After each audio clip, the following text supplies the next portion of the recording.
시대와 교회라는 데이빗 파슨 목사님의 설교를 살펴보겠습니다. 이 엔드타임 마지막 때 시리즈가 세 번의 설교인데 2012년경 데이빗 파슨 목사님께서 미국 국제기도센터 아이합에 가서 하신 세 번의 강의입니다.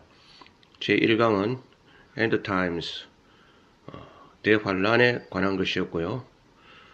제2강은 이스라엘 앤드 엔드타임스 이스라엘과 종말시대라는 제목으로 저희가 살펴보았습니다.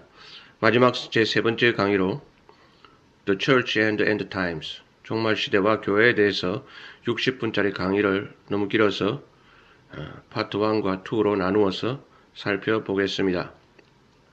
오늘은 파트 1입니다.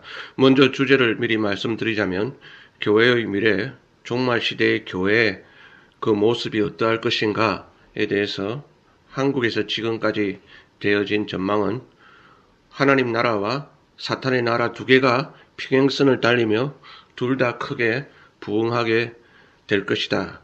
양 진영이 함께 부흥하다가 그리스도의 재림으로 하나님 나라가 결국 승리하게 되고 사탄의 나라는 망하게 될 것이다. 라는 그러한 논리였습니다. 파슨 박사는 이에 대해서 종말시대의 교회 모습이 어떻게 될 것인가 약간 다른 각도로 예측을 하시는데요. 성경에 교회는 예언된 대로 핍박을 당하면서 핍박을 당하는 와중에서 성장을 하는 가운데서 마태복음 24장 14절 딴 것까지 이르러 그 복음이 다 전파된 이후에 그제야 끝이 오리라는 세계 선교의 사명을 결국은 감당하게 되리라고 봅니다. 그래서 핍박 때문에 양적인 성장은 크게 일어나지 않을 것으로 이렇게 내다보시면서 그러나 질적으로 성장한 교회가 환난을 통과하면서 자신의 사명을 더욱더 잘 감당하게 될 것이다 라고 이렇게 내다보고 있습니다. 우리 한번 그 내용을 자세히 살펴보도록 하겠습니다. 자, 지금 21세기 초를 살고 있는 우리가 이 금세기가 최후 종말이 될 것인가 아니면 22세기로 이어질 것인가 우리는 그 미래를 잘 모릅니다. 만약 21세기가 인류 역사의 종말이라면 앞으로 이제 2020년, 30년, 50년, 70년 이러한 종말의 상황이 현재보다 2012년보다 더 미래가 좋아질까요? 아니면 현재보다 상황이 더욱 나빠질 것인가요? 그러한 나빠진 상황 가운데서 우리가 종말을 맞이할 것인가요? 그래서 미래를 보는 예측하는 그러한 관점이 자연히 낙관론과 비관론이 있습니다. 앞으로 미래가 더 좋아질 것이다 라는 낙관론이 있고 optimism이 있고 또 앞으로 미래는 더 지금보다 나빠질 것이다 라는 pessimism, 비관론이 있는 거죠. 자, 둘 다 극단적인 견해라고 보는데 이런 면도 있고 성경에는 저런 면도 있고 둘 다 있습니다. 한쪽으로 너무 치우친 것은 극단적인 견해이죠. 그래서 이 미래에 관한 낙관론과 비관론을 한번 차례로 살펴보겠습니다. 먼저 낙관론을 살펴보겠는데요. 후천년설이라고 있습니다. 포스트 밀레니얼리즘. 후천년설적인 견해가 이 미래를 낙관적으로 보는 것입니다. 종말이 되어 갈수록 교회가 점점 더 커지고 확장되고 그래서 전 세계에 더욱더 많은 교회가 생기고 전 세계 모든 나라들이 기독교화되어서 그러한 전 세계가 크리스찬 킹덤이 되어서 그때 예수님이 재림하실 것이다.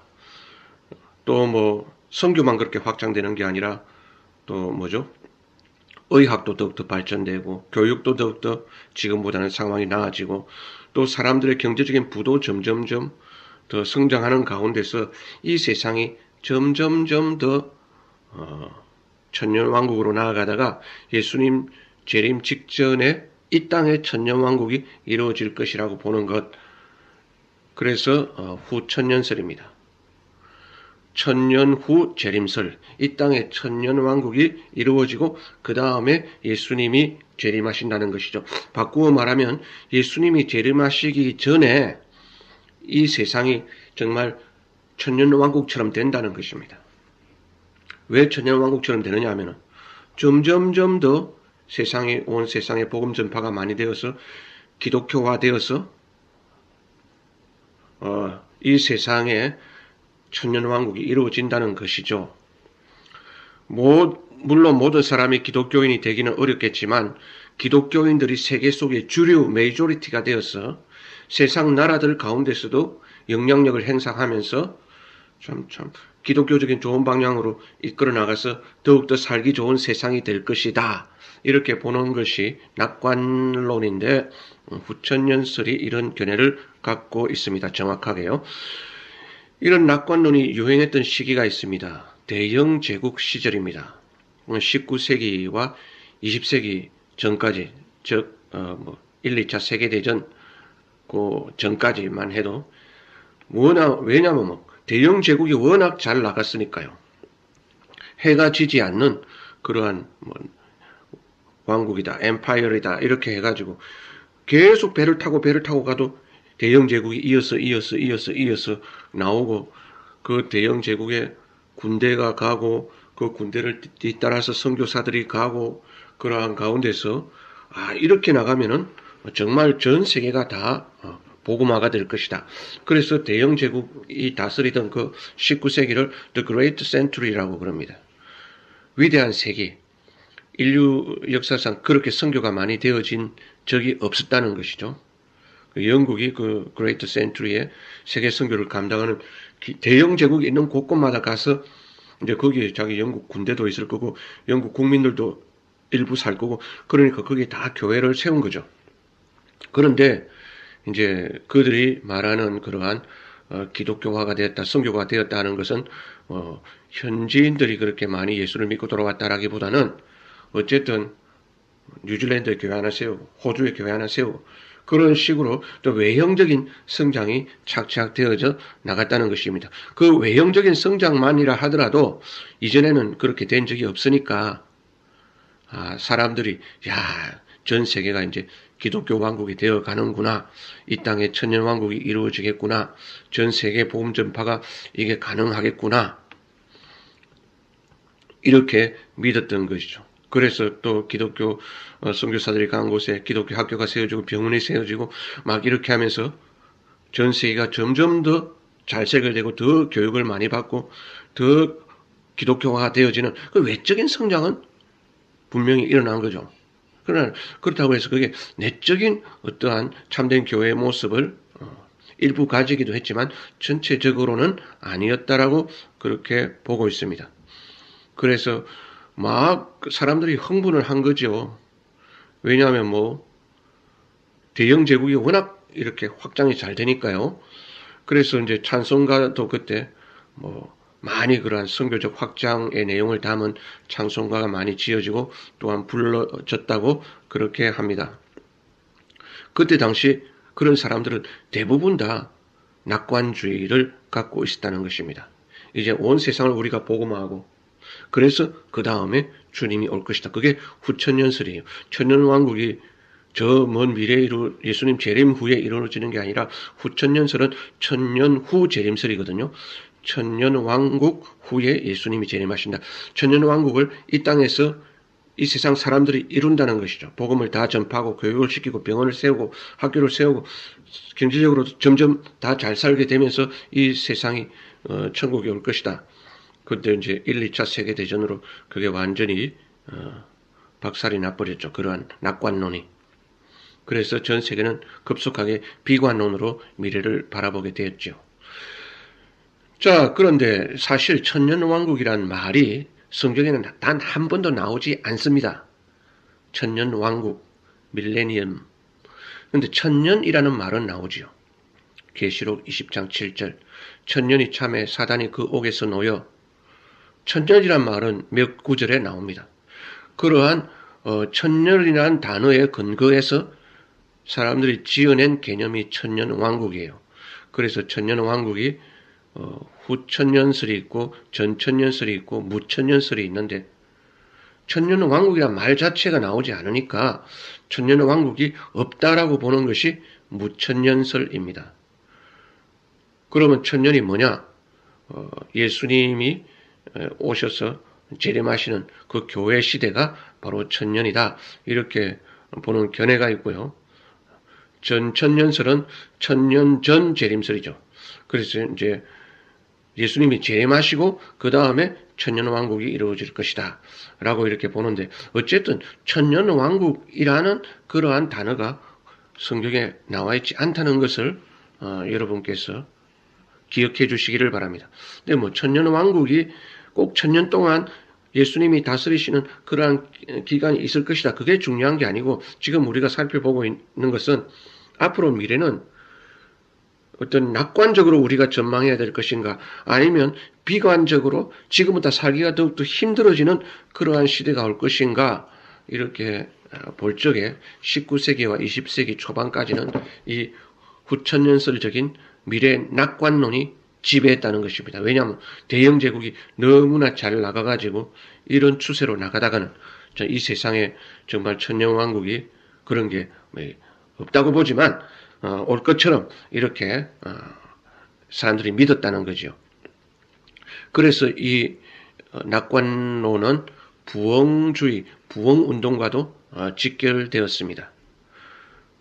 예수님 재림 전에 온 세상에 부흥이 일어날 것이다 라고 이렇게 내다본 것이죠.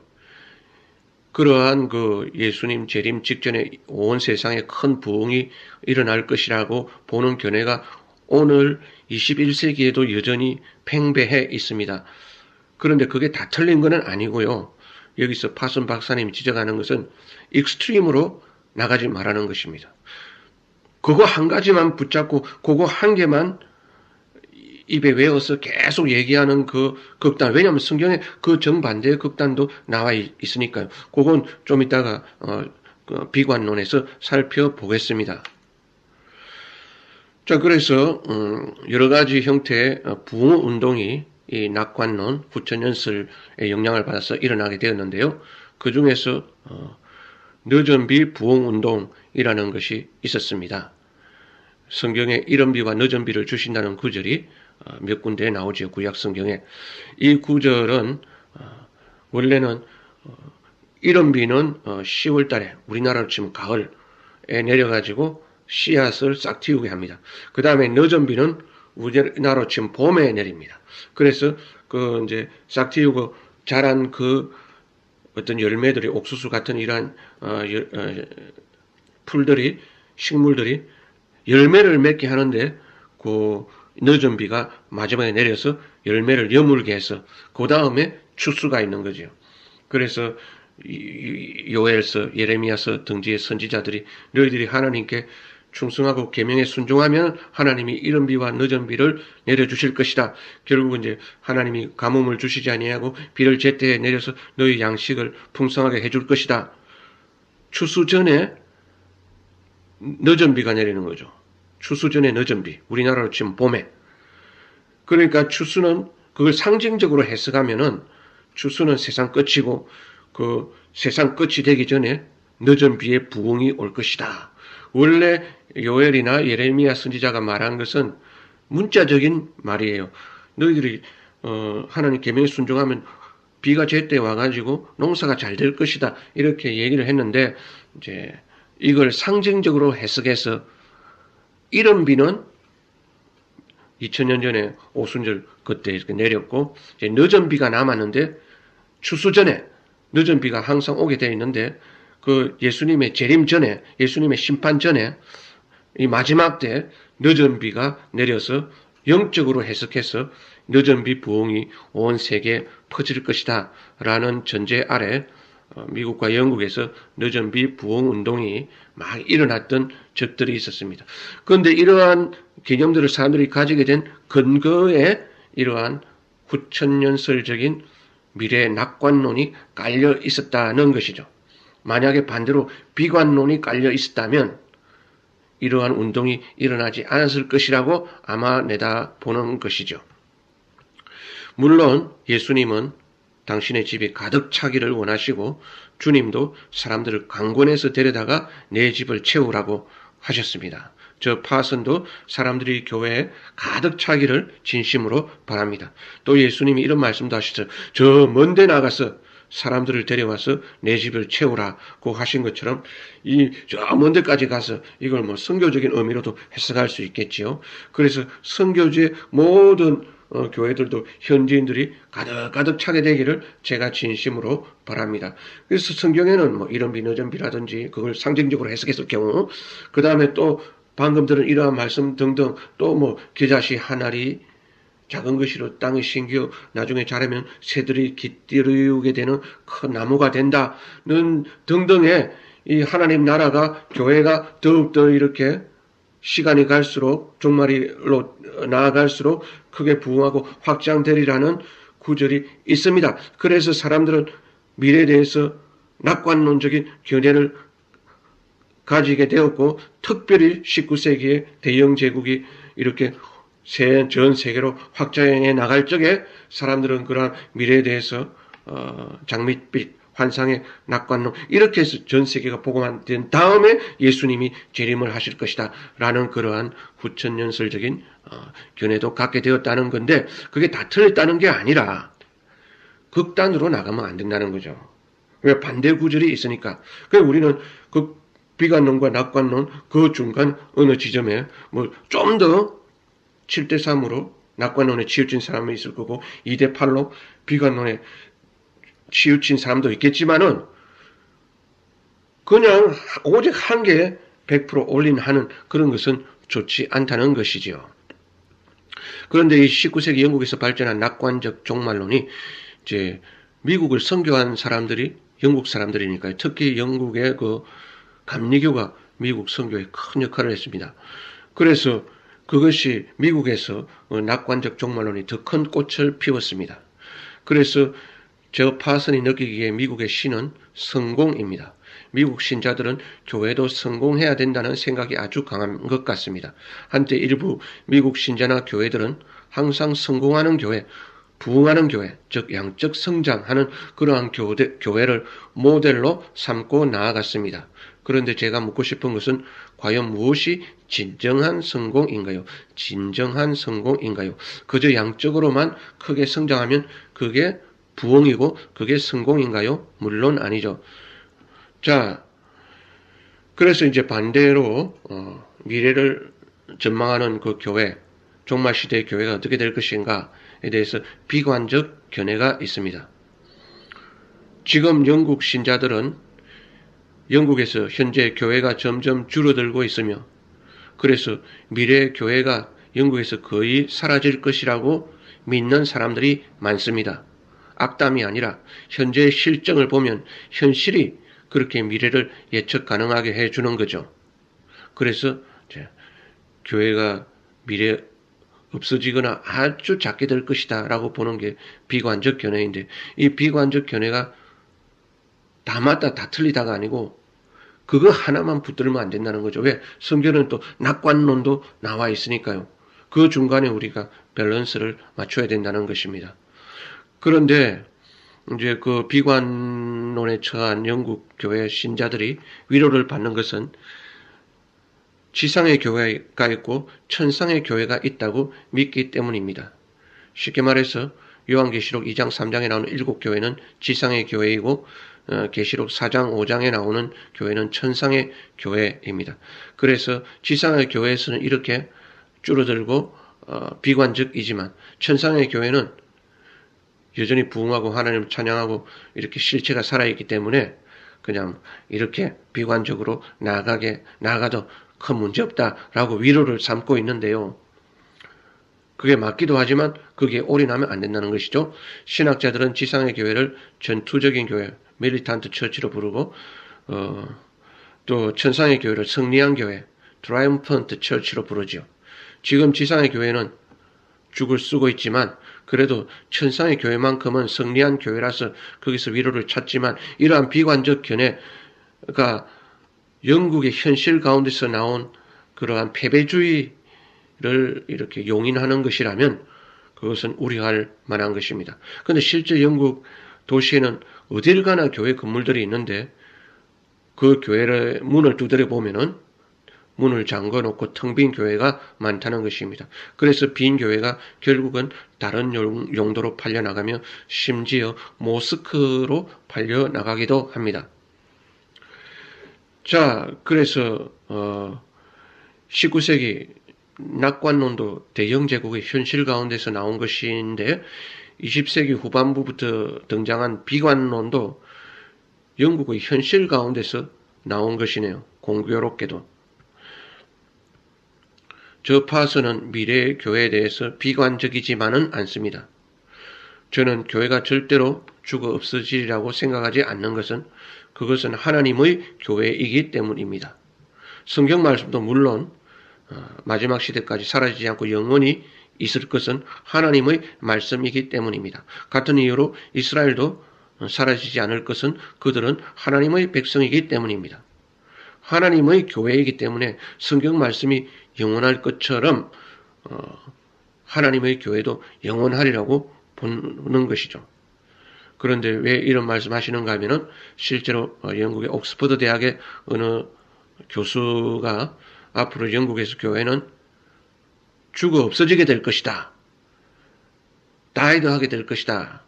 라고 이렇게 발표를 했기 때문입니다. 자, 그런데 이렇게 성경에는 두 가지 견해를 다 갖고 있다 그랬습니다. 예수님도 누가복음 18장에서 이런 말씀을 하셨습니다. 인자가 올 때 믿음을 보겠느냐.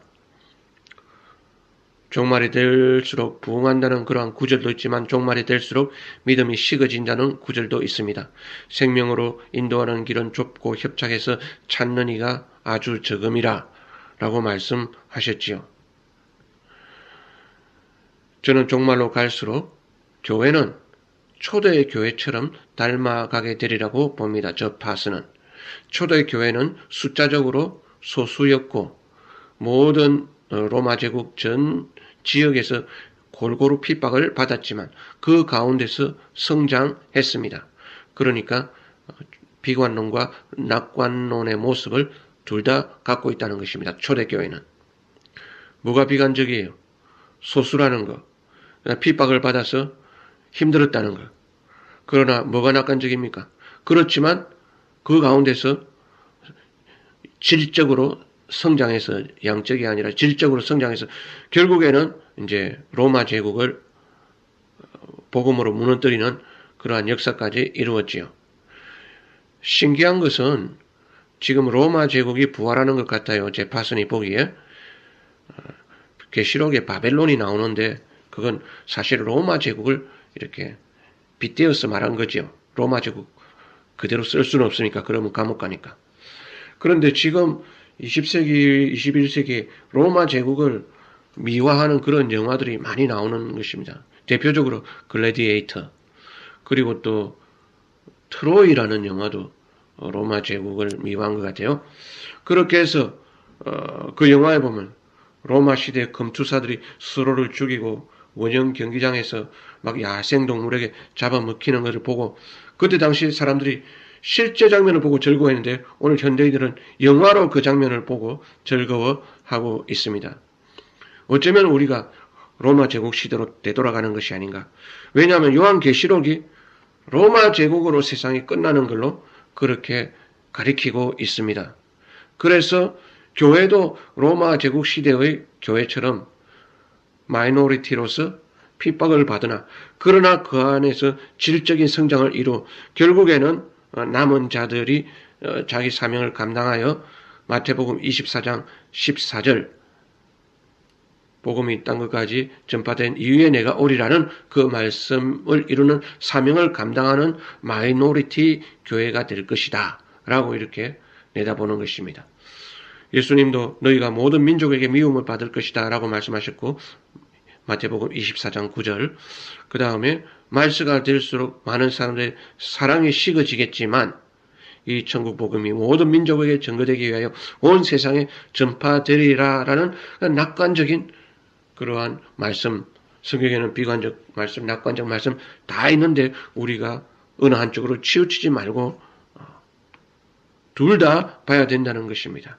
그러나 교회는 이제 내적으로 더욱더 핍박과 환난 가운데서 질적인 성장을 하는 거죠. 그래서 마태복음 24장 14절 말씀이 반드시 이루어질 것이라는 것입니다. 이 세상에서 교회가 핍박을 받을 것은 성경에 반드시 예언되어 있습니다. 그런데 그러한 가운데서 교회가 진짜 교회의 칼날을 가질 적에, 교회 목소리를 낼 적에, 참 신앙으로 살 적에 교회가 그저 양적인 성장이 계속되어지겠느냐라고 보는 것이죠. 그러한 이제 가라지들은 다 떨궈져 나가는 것이죠. 예수님은 또 알곡과 가라지의 비유를 말씀하시는데요. 알곡과 가라지가 자랄 적에는 거의 모양이 비슷해서 표가 나지 않습니다. 그런데 열매를 맺을 때가 되면은 알곡과 가라지가 확연히 구분이 되는 것이죠. 그러니까 마지막 때가 될수록 열매가 맺을 때가 되면은 알곡 교회와 가라지 교회가 중간에는 한데 섞여서 자라지만 결국에는 표시가 나고, 신자도 마찬가지로 알곡과 가라지가 표시가 나게 될 것입니다. 그러한 가운데서 이제 가라지가 더 왕성하게 자라고, 이러한 가운데서 핍박을 받게 되겠지요. 알곡보다 더 왕성하게 자라기 때문에 알곡을 핍박하게 되는 것입니다. 자, 그래서 미래를 내다보는 관점은 지구적으로는 유니버설 트러블이 생길 거예요. 전쟁, 기근, 전염병 등등이 전 지구적으로 발생할 것이고, 그것이 요한계시록의 6인, 7인, 7나팔 등으로 예언되어 있고, 그 가운데 교회는 유니버설 퍼스큐션을 받을 것입니다. 너희가 모든 민족에게 미움을 받게 될 것이다.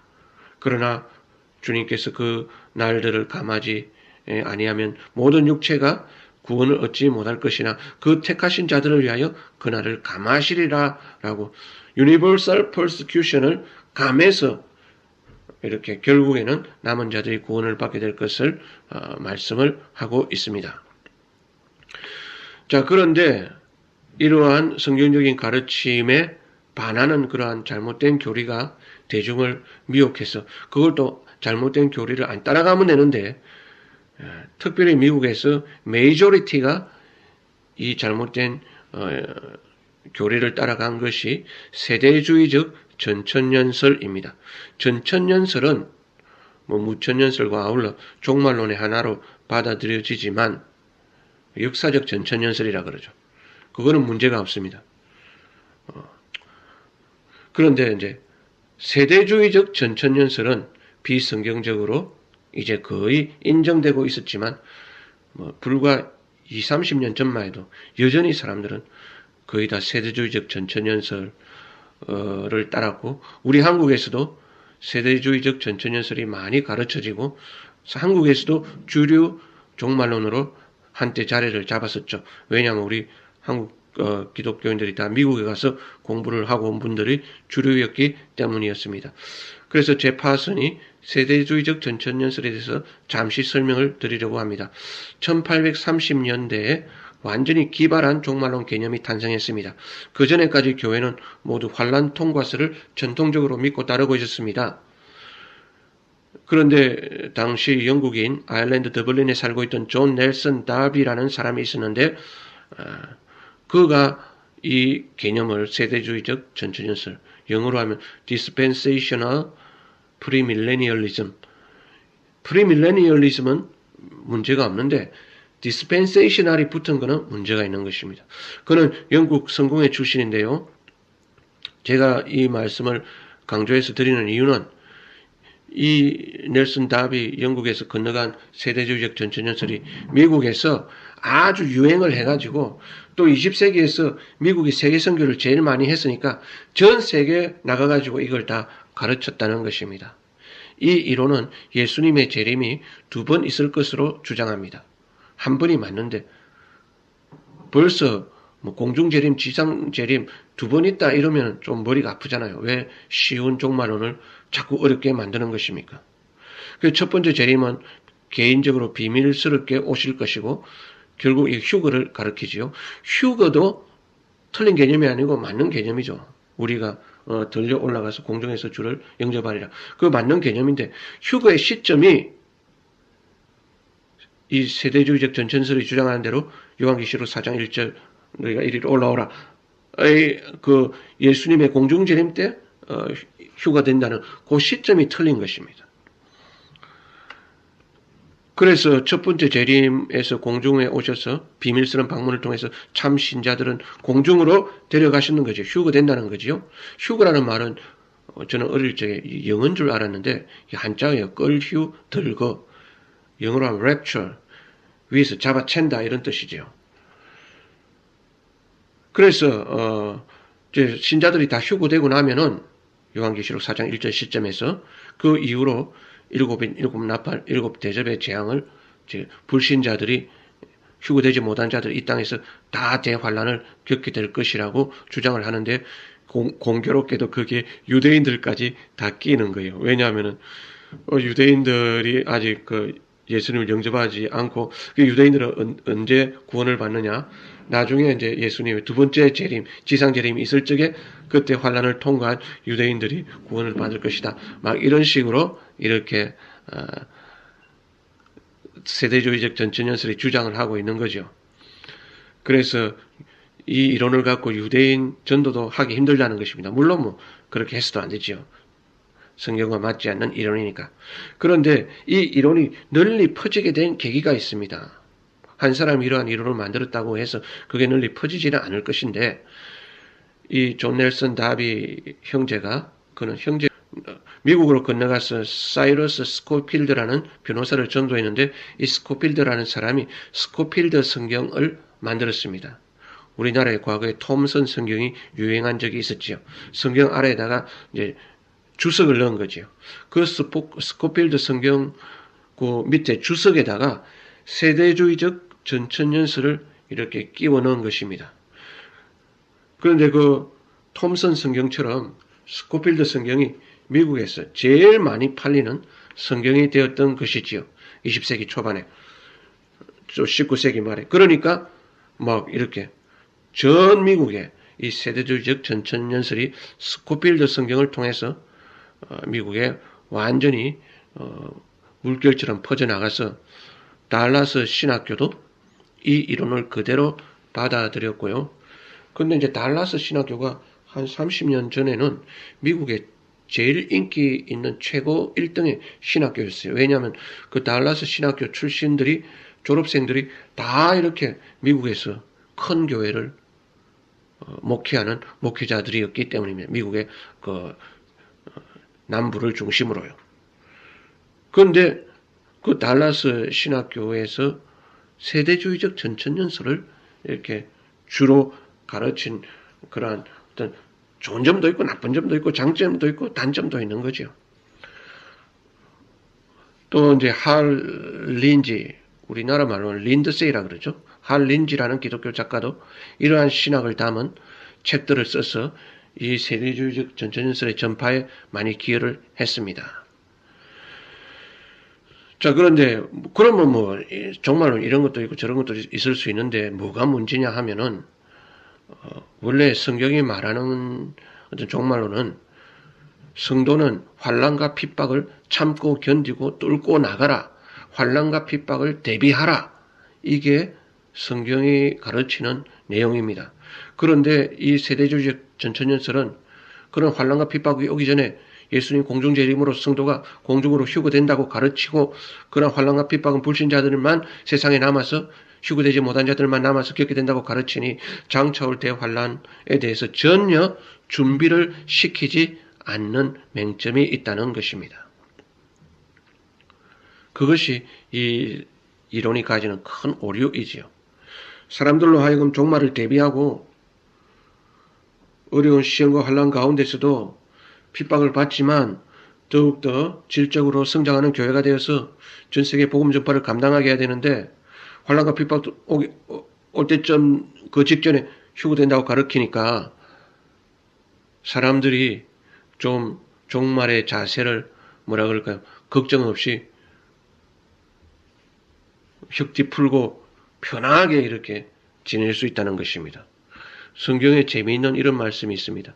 예레미야서 12장 5절에 만일 너가 보행자와 함께 달려도 피곤하면 어찌 능히 말과 경주하겠느냐. 네가 예레미야가 평안한 땅에서 무사하려니와 요단 강물이 넘칠 때는 어찌 하겠느냐. 예레미야가 이제 하나님께 자꾸 자기 불평을 하는 거죠. 하나님 왜 이렇게 어렵습니까? 왜 이렇게 힘듭니까? 왜 저를 이렇게 고난 가운데 통과하게 하십니까? 이러니까 하나님 말씀이 너가 사람하고 달려도 피곤하면 어찌 능히 말과 경주하겠느냐. 예레미야야 지금보다 더 큰 거 온다. 네가 평안한 땅에서는 지금 그렇게 힘들어하면 요단 강물이 넘칠 때는 어떻게 하겠느냐. 앞으로 더 큰 것이 온다. 그런 거죠. 예레미야의 말씀을 잠시 인용했지만 성경이 가르치는 것은 그거예요. 지금 여러분 어렵지요. 그러나 참고 견디세요. 미안하지만 앞으로 더 큰 것이 올 것입니다. 그러나 참고 견디고 이제 정화되고 성결되고 질적으로 성장한 교회나 성도는 앞으로 이긴 후에 그 요한계시록에서 이기는 자는 그런 말씀이 처음부터 끝까지 계속해서 나오죠. 그러한 이긴 자들은 나중에 이제 주님과 함께 새하늘과 새 땅에서 100억만 년을 영원히 후회하지 않고 이렇게 내가 참 잘 살았다. 이렇게 예수님이 가신 그 십자가의 길을 가게 되는 것인데 이러한 세대주의적 전천전설이 앞으로 장차 다가올 환란에 대해서 전혀 가르치지 아니하고 환란이 되기 전에 그냥 쉽게 휴거된다고 가르치니 어쩌면 진짜 환란이 닥쳤을 때는 사람들이 변절하거나 배도하게 되지 않기를 바라지만은 그렇게 될 가능성이 아주 많다는 것이죠. 그런데 왜 이런 걸 사람들이 스코필드 바이블을 통해서 받아들이게 되었느냐? 사람들의 정서상 아마 사람들은 다 좋은 말을 좋아하잖아요. 그러니까 양갈래길의 그 중간 기로에서 환란을 통과한다는 설이 있고 환란을 피한다는 설이 있는데 사람들이 심정적으로 환란을 통과한다는 그러한 설보다는 환란을 피한다는 그러한 설을 자기 스스로 이렇게 받아들여 버린 것이지요. 그렇게 해서 우리는 지금까지 데이비드 파슨 목사님의 종말시대와 교회 60분짜리 강의를 전반부 파트 1을 살펴보았습니다.